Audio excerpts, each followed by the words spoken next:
Hello guys, welcome back to our channel B pharma. मैं पहले congratulate करना चाहूँगा हर एक जीपैट क्वालिफाइड स्टूडेंट को and also congratulate to all the student who tried their best for GPAT examination. Now इस video में हम किन चीज़ों पर डिस्कस करेंगे। There are points. First one is documents, किस तरह के डॉक्यूमेंट्स आपको रिक्वायर है एडमिशन के वक्त।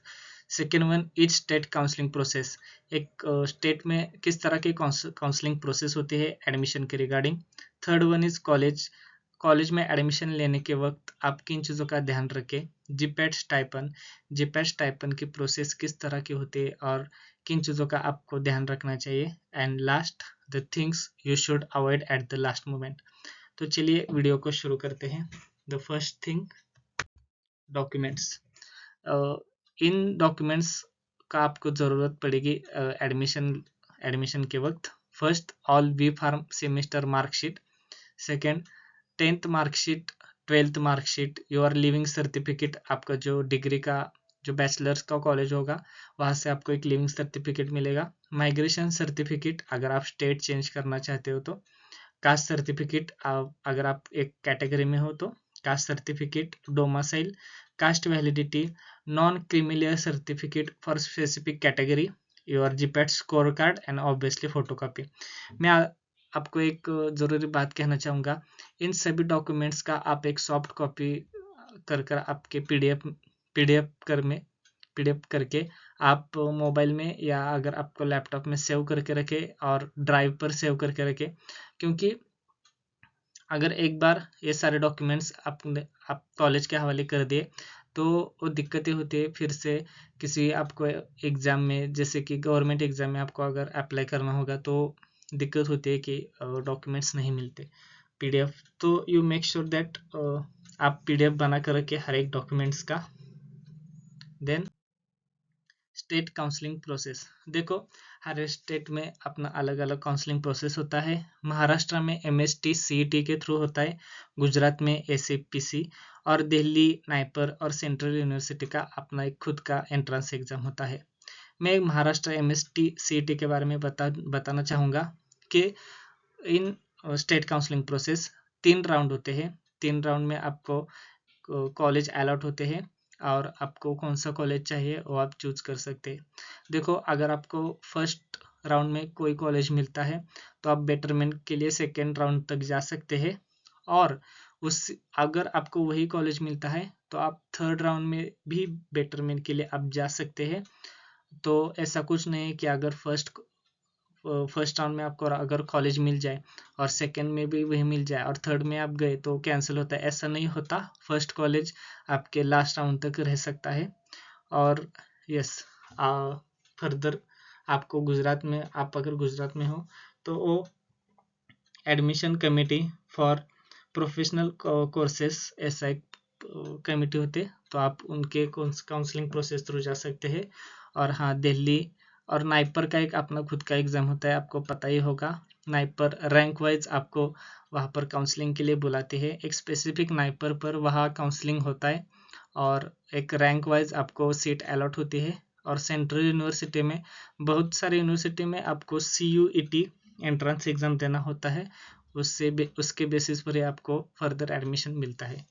So now go for college.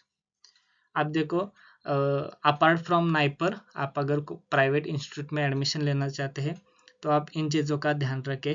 तो first thing is NIRF ranking. NIRF ranking decide होती है कॉलेज के प्लेसमेंट से, वहाँ के इंस्ट्रूमेंट से, रिसर्च से और बहुत सारी चीज़ों से NIRF रैंकिंग डिसाइड होती है। तो अगर आपको एक अच्छा कॉलेज चाहिए तो एक अच्छे रैंक का कॉलेज चुने और वहाँ पर एडमिशन ले। Second thing is lab and research. देखो एमफार्म में आपको रिसर्च करना पड़ता है और रिसर्च के लिए आपको जो इंस्ट्रूमेंट कॉलेज में अवेलेबल होनी चाहिए, तभी आपका रिसर्च एक स्मूथली ऑनगोइंग रहेगा। अगर आप किसी प्राइवेट इंस्टीट्यूट में एडमिशन लेना चाहते हैं तो आप पहले उस कॉलेज में जाकर देखें, वहाँ के सीनियर से आप बातचीत कर सकते हैं कि जैसे कि किस तरह के रिसर्च यहाँ पर हो सकते हैं और किस तरह के इंस्ट्रूमेंट्स यहाँ पर अवेलेबल है। But third thing, facility. अगर आप अपने सिटी छोड़कर बाहर किसी सिटी में आप एडमिशन लेते हैं और आप स्टेट छोड़कर बाहर किसी स्टेट में आप एडमिशन लेते हैं, तो आपको मतलब हॉस्टल के बारे में, वहाँ के मेस के बारे में, रूम के बारे में आप जानकारी ज़रूर ले। एट लास्ट मोमेंट आपको कुछ दिक्कतें नहीं आएगी। The staff and guide, okay, तो ये थिंक आपको इन एम फार्म में पता चलेगा। देखो गाइड, हर एक रिसर्च आफ्टर फर्स्ट ईयर और विद इन फर्स्ट ईयर आपको गाइड्स अलॉट होते हैं आपके रिसर्च में हेल्प करने के लिए। आप अगर किसी इंस्टीट्यूट में एडमिशन लेना चाहते हैं तो वहाँ के सीनियर से आप बात कर सकते हैं और उनसे बात करने के आपसे पता चल ही जाएगा कि किस तरह के गाइड है, सपोर्टिव है या नहीं, ऑब्वियसली। तो इन चीज़ों का आप ध्यान रखें अगर आप मास्टर्स में एडमिशन ले रहे हैं तो। स्पेशलाइजेशन, अगर उस कॉलेज में स्पेशलाइजेशन अवेलेबल हो जो उसमें आप स्पेशलाइजेशन करना चाहते हैं, जैसे कि अगर आपको फार्माकोलॉजी में स्पेशलाइजेशन करना है एंड उस एक कॉलेज है जो आपको पसंद है बट वहाँ पर फार्माकोलॉजी अवेलेबल नहीं है, तो इन चीज़ों का ध्यान रखें कि कौन से कॉलेज में आप स्पेशलाइजेशन अवेलेबल है और नहीं है। रिसर्च ओरिएंटेड, अगर आप अब्रॉड जाना चाहते हैं after masters for further studies, एक रिसर्च ओरिएंटेड कॉलेज आप चुनें। And last, placement. देखो मैंने प्लेसमेंट को लास्ट में रखा है, इट्स माय ओपिनियन पर्सनली। देखो अगर प्लेसमेंट का अगर बात करें तो या हर एक चीज़ हर एक कॉलेज में मुझे नहीं लगता कि 100% प्लेसमेंट होगी, नाइपर छोड़ के, नाइपर वगैरह और टॉप इंस्टीट्यूट छोड़ के। अगर देखो अगर ये ऊपर की चीज़ें मतलब आपका रिसर्च अच्छा हो, आपको फैसिलिटी अगर अच्छी मिले, आपके गाइड्स वगैरह अच्छा हो, आपका स्पेशलाइजेशन भी फिक्स हो, तो आप कैपेबल हो जाते हो एक जॉब के लिए और कंपनी खुद आपके पास चली आएगी पर्सनली। अगर आप उतने कैपेबल हो तो आपको जॉब इजीली मिल जाएगा। Okay, now so GPAT stipend process.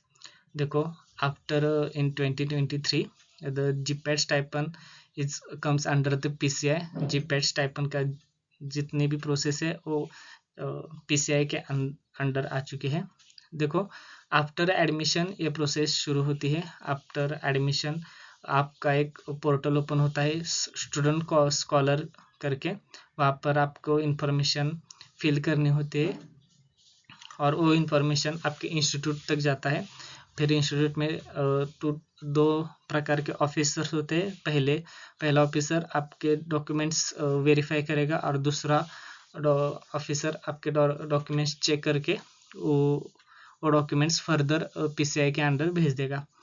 या आप किसी कॉलेज में एडमिशन लेते हो तो एडमिशन लेते वक्त या लेने के बाद आप ऑफिस में इसके बारे में पूछताछ कर सकते हो कि कोई मतलब, वैसे तो प्रोसीजर तो अभी यही है लेकिन अगर कुछ डिफरेंसेस आ जाए तो आपको बता देंगे। Okay, so last thing and important thing that you should avoid at last moment, department. So what is this, आप किस डिपार्टमेंट में एडमिशन लेना चाहते हैं, किस में आप स्पेशलाइजेशन करना चाहते हैं, वो आप पहले से ही तैयार करके रखें, ऐसा मुझे लगता है फिक्स करके रखें। क्योंकि कई सारे स्टूडेंट्स का ऐसा होता है कि इसमें अच्छा खासा पैसा है, इसमें अच्छा है, इसमें बुरा है, ऐसा है वैसा। देखो स्पेशलाइजेशन डिसाइड करता है अपने ओपिनियन पर कि आपको किस में इंटरेस्ट है। अगर आप एम फार्मा आपका स्पेशलाइजेशन आपके 2 इयर्स उसमें देंगे जहाँ पर आपका इंटरेस्ट है तो ऑटोमेटिकली आपको जॉब और पैकेज भी अच्छा ही मिल जाएगा। बट आपको स्टडीज़ में कहाँ पर इंटरेस्ट है और आप किस में स्पेशलाइजेशन करना है ये आप पहले से डिसाइड करके रखें। लास्ट कैप राउंड के लास्ट राउंड तक या फिर लास्ट डेज तक आप वेट ना करें कि हम किस कॉलेज में और किस डिपार्टमेंट में एडमिशन लें। You should choose your specialization before the admissions and before the last date. Okay, and now last is a college. What is this college? So मैं ये कहना चाहता हूँ कि अगर आपको अच्छा कॉलेज मिल रहा है जैसे कि नाइपर और आप अगर फ्लेक्सिबल हो, मतलब आपको ऐसा लगता है कि मैं कोलॉजी और सुटिक्स दोनों में इंटरेस्टेड हूँ, अब मुझे दोनों में ही अच्छा लगता है करियर बनाना, तो नाइपर एक अच्छा इंस्टीट्यूट है अगर आपको कोलोजी मिल रहा है, अगर आप उसमें भी इंटरेस्टेड हो तो यू शुड चूज़ नाइपर। अब देखो आपको नाइपर नहीं मिल रहा और आपको नाइपर में एक दूसरी ब्रांच मिल रही है जिसमें आप इंटरेस्टेड नहीं है, तो मैं कहना चाहूँगा आप मूव करो किसी प्राइवेट अच्छे इंस्टीट्यूट में और गवर्नमेंट इंस्टीट्यूट में, अगर आपको आपके पसंदीदा सब्जेक्ट में ही आपको स्पेशलाइजेशन करना हो तो। Okay, so that's all in this video. Thank you so much for watching my video. अगर आपको किसी चीज़ का अगर आपको डाउट हो तो आप कमेंट बॉक्स में मुझे बता सकते हैं, मैं आपको रिप्लाई करूँगा। Thank you so much.